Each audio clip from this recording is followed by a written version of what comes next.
قبل الليلة الكبيرة استعدي لنفسك مش للناس.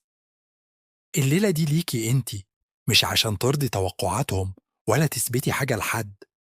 اسألي نفسك، أنا محتاجة إيه؟ مرتاحة؟ متوترة؟ قبل ما نبتدي متنساش اللايك والكومنت، ولو انت مش مشترك ياريت تعمل اشتراك عشان نقدر نكمل. في بنات كتير داخلين على ليلة دخلة وهم شايلين همة، مش بس من اللي هيحصل لكن كمان من نظرات الناس وكلامهم وتوقعاتهم.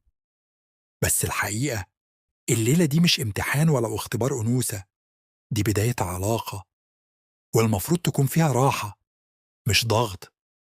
الخوف طبيعي، بس مش كل اللي اتقالك صح. في خرافات كتير اتزرعت في عقول البنات من وهم المجتمع أو الأفلام، تعالي نكشفها سوا.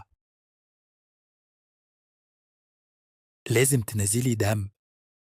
الطب بيقول مش كل البنات بينزل منها دم، وغشاء البكارة ليه أنواع، وممكن ما ينزلش دم أصلا، ومش دي العلامة.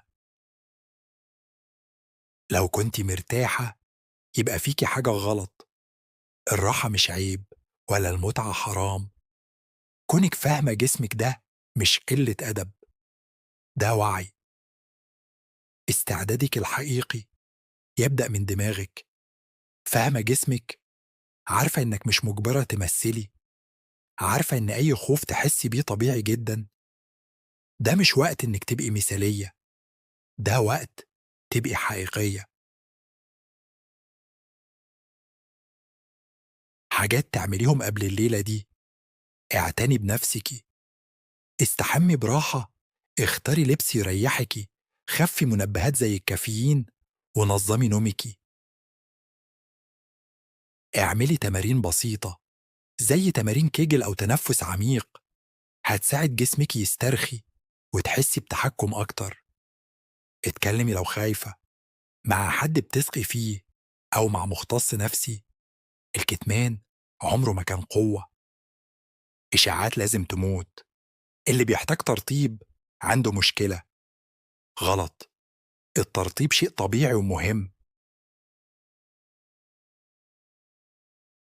لو علاقتك خلصت بسرعة انت تمام، السرعة مش مقياس لأي حاجة، العلاقة مش سباق، ولا مدة الأداء هي اللي بتحدد النجاح.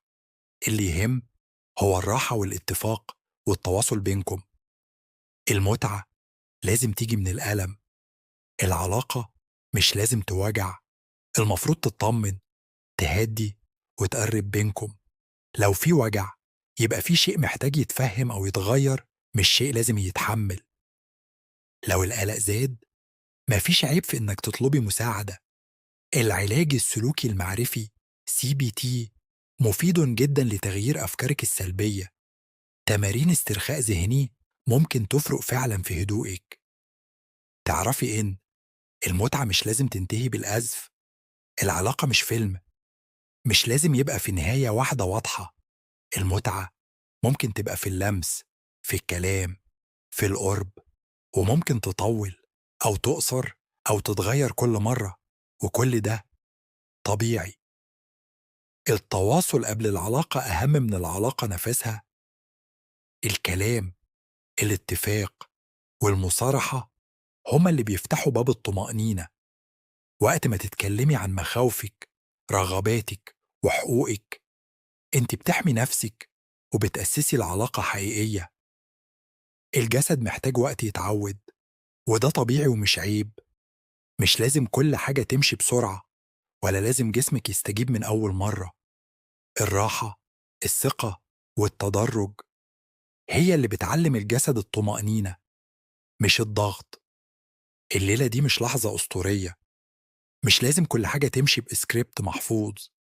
ممكن تتوتروا، تضحكوا، تتلخبطوا، بس الأهم إنكم تكونوا مرتاحين لبعض.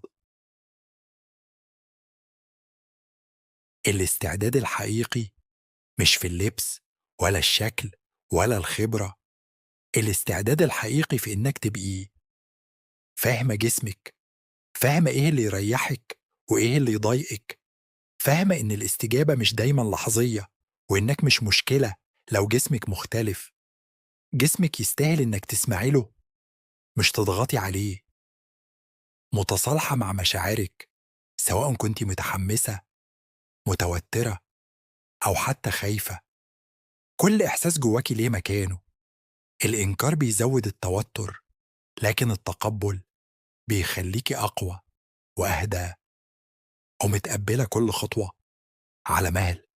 العلاقة مش سباق، ومفيش خط نهاية لازم توصليه بسرعة. كل خطوة في وقتها وبإحساسها. الراحة هي البداية، والموافقة هي الدليل الوحيد اللي يهم.